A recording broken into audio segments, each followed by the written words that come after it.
Greetings, ladies and gentlemen. Welcome to the latest episode of Diary of an Indie Game Dev. And today we're going to be diving into one of my favorite topics of all time, which is multitasking, or doing lots of different things on your project depending on the needs of the project.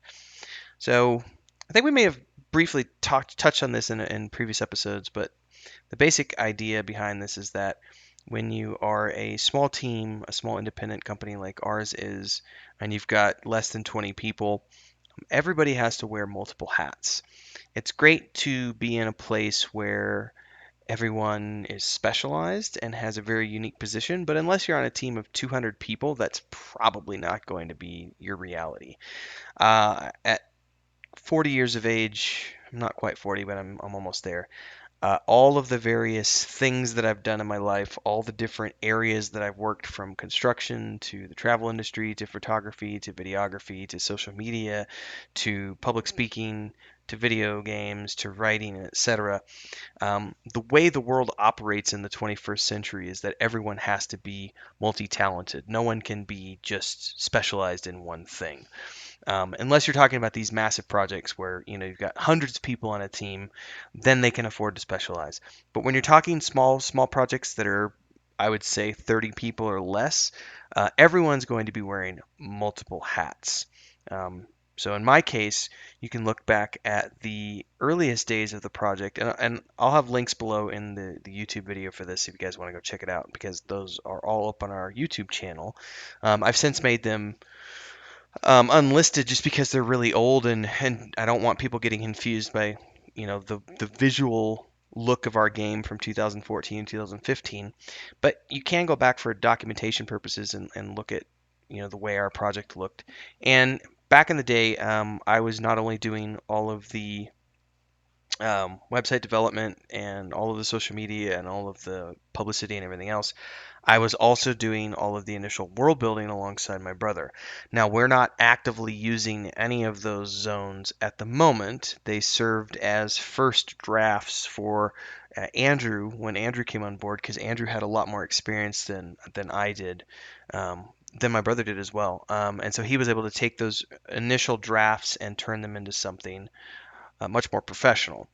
But if you remember, there was a few videos. For example, one was called Getting Lost, which I will never forget because for a long time it was our number one most viewed video on YouTube, and it stuck around on the MMORPG.com page for 3 or 4 years until I finally was able to get them to change it as the primary video on our page.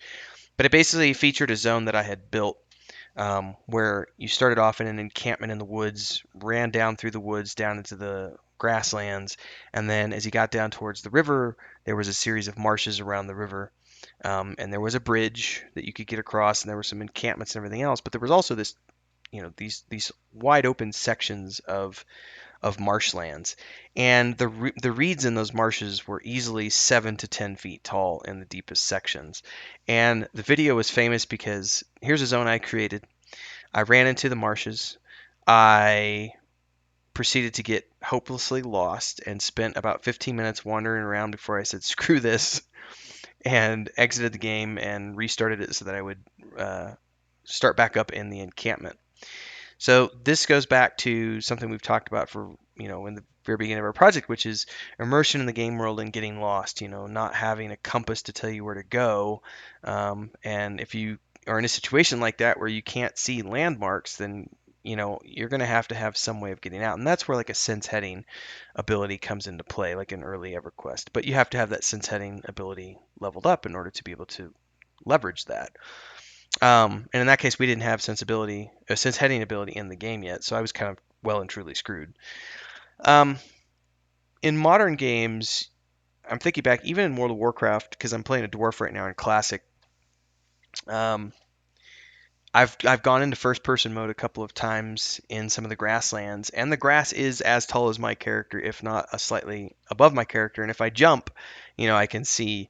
And if I were playing only in first person, oh, and by the way, this was back when our game was only first person, which is why it was so easy for me to get lost. Now we have third person, so it's when you're in third person, it's really hard to get lost like that because you can literally just pan the camera out, see in all directions, and you can get your bearings by going, oh, there's the river over there, or there's the mountains. it's really hard when you're not in first person, but that's the way we were doing things then. So for the sake of understanding things, anyway, I've done a little bit of world building on the project. I also did, if you go back to the very early screenshots, I did a little bit of early tinkering with things in terms of getting screenshots from the zone. So I would go in and set up a small encampment to represent what we envisioned a caravan camp looking like, with, 4 or 5 tents, a couple of wagons, some horses around, and then a campfire.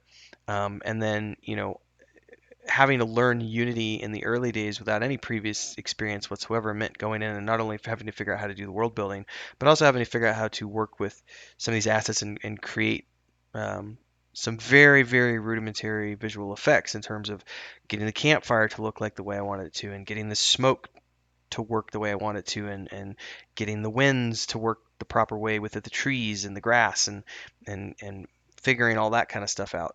So there was a lot of doing not only just website development and social media and marketing and writing and lore and all that other stuff, but also doing world building and a little bit of visual stuff on the side. Over the years, we have brought more people onto the team, and I have been able to scale back that sort of involvement and sort of focus on the writing, the design, the um, marketing and social media and community stuff. And I leave all of the programming and the world building to people who are far more qualified.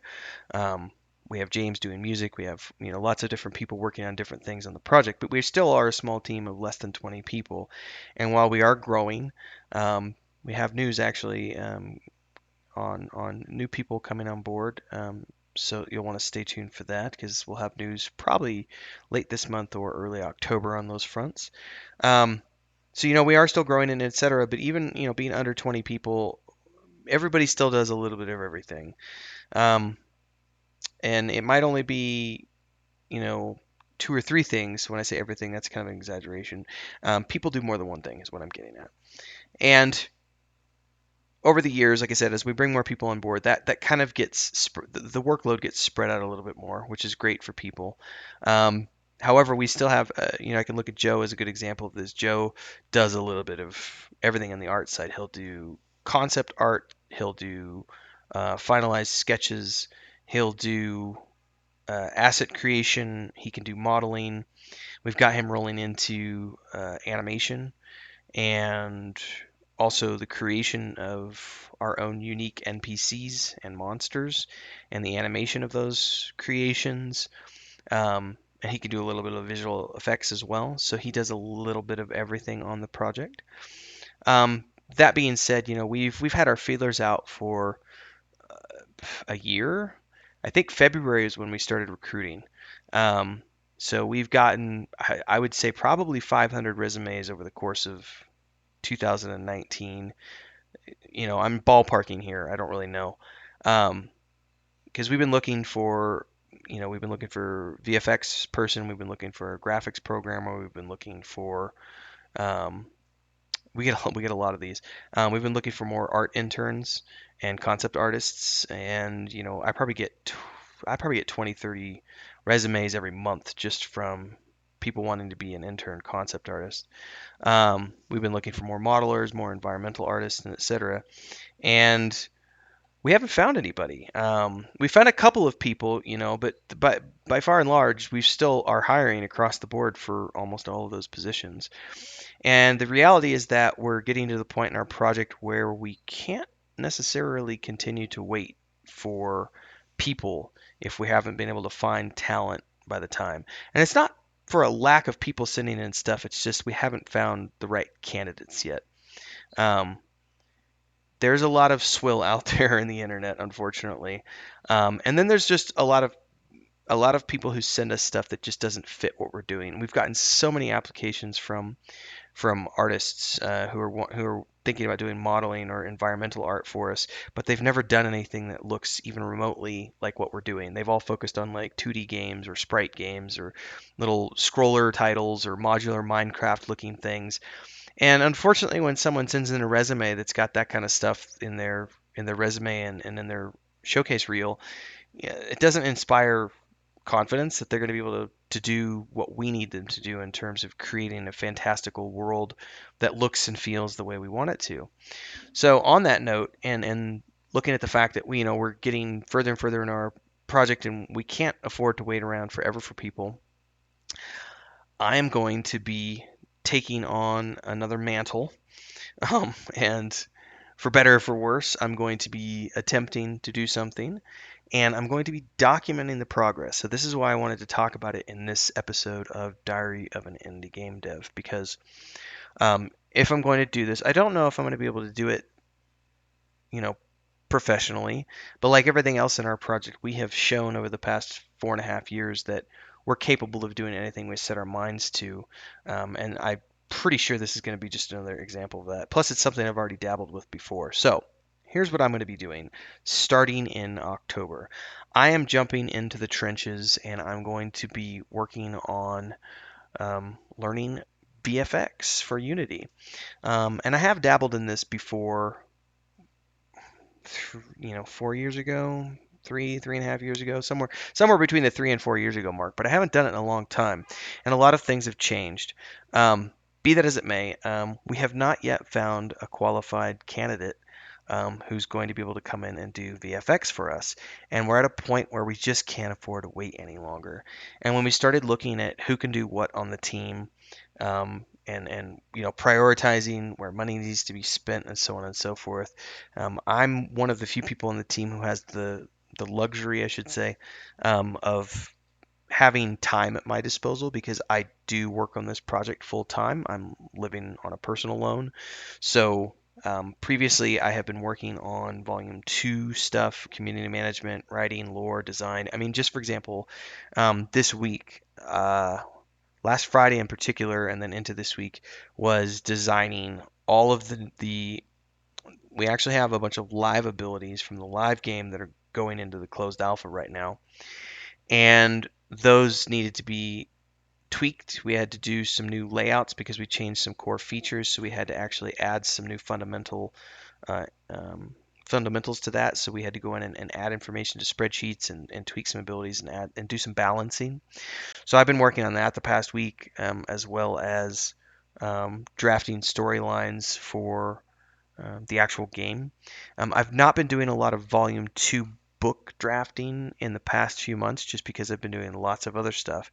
And this is going to continue to be a case of right now the priority is getting Volume 1, the game, out the door and finished. The book's already out there. That was published uh, December of last year, December 2018, January 2019. So, it's been out there this year.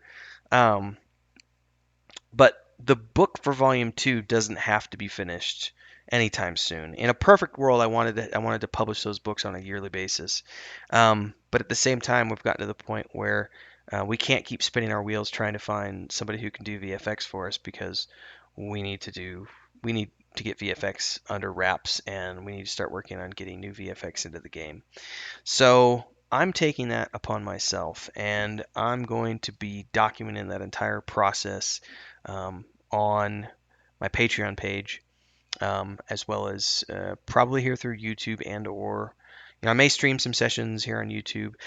Again, I'm playing World of Warcraft Classic and streaming those sessions occasionally, like Tuesdays, Thursdays, and Saturday nights on Mixer, but I don't really. I'm trying to keep my Mixer separate. I'm trying to keep that as a gamer. I'm trying to keep my stuff on Mixer of me playing games as opposed to my YouTube, which is more dedicated to the game development and my Diary of an Indie Game Dev series. And I'm switching the format for Mondays in MMORPG. That series previously had been a video, and I'm going to go back to doing video as opposed to only a podcast. But this time I'm going to be doing, instead of doing what it was previously, so the first iteration was video with a blog post, then it was a podcast, and now I'm going to be doing video with the audio stripped out and doing a podcast separate from that. So we're just kind of expanding the format for that, and that's all here on YouTube.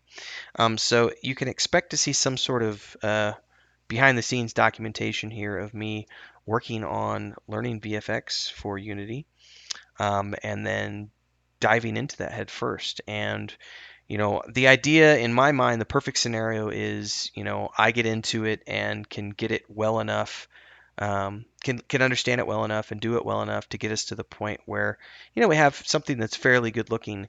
But I'm not a professional. I'm coming into this as a complete amateur newbie, and so I'm going to have to be learning my way as we go along. And we do have the blessing of having a very good very talented technical artist who we're consulting with and doing some stuff with us.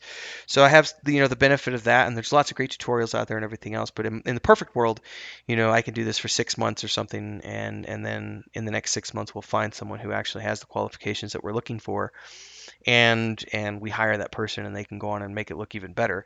Because one of the downsides of someone like myself doing it is that even though I can make it look good enough, we obviously want to shoot for double A, not indie.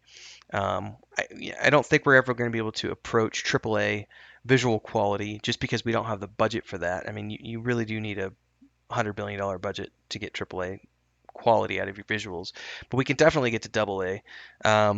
And so, yeah, I'm going to be doing that over the next few months. Basically, my timeline basically is jumping in October and just getting my feet wet and starting to run tutorials and stuff and seeing where I'm at by the end of October, and then November and December possibly designing some actual visual effects for our alpha, and then getting those into the game and continuing to work from there.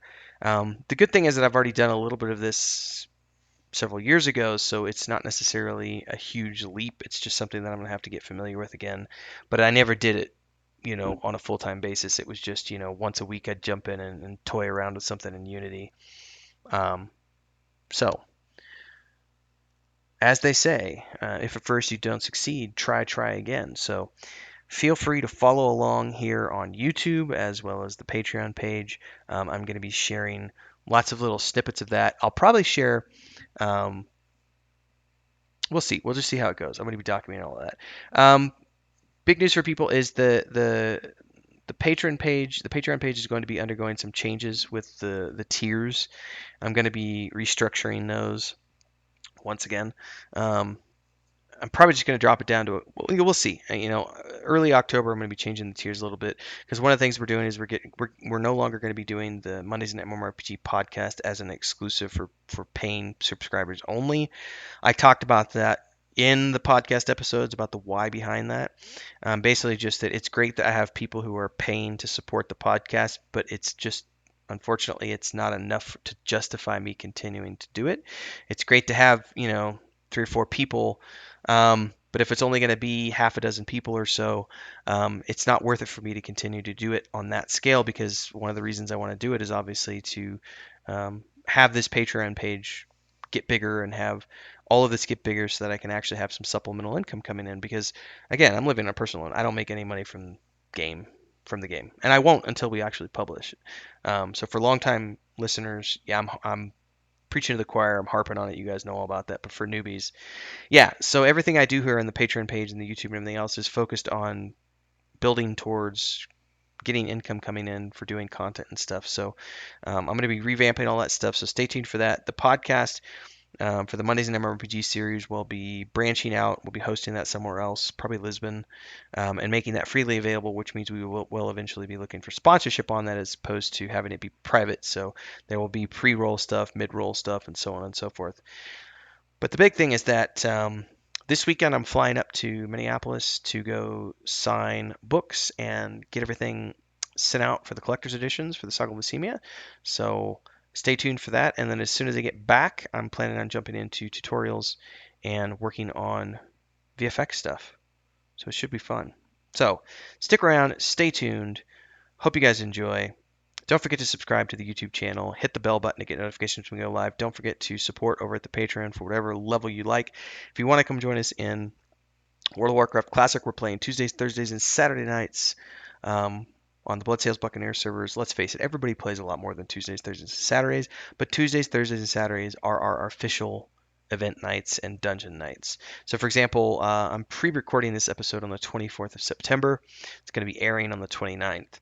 Our first big event is the 26th, which is Thursday, and that's going to be a big role play event where we're hosting a big event for the community, and we're bringing everybody in, and our crafters are going to be on hand, and we're handing out cool gear, crafting things for people. We're having events like the ugliest character of Azeroth.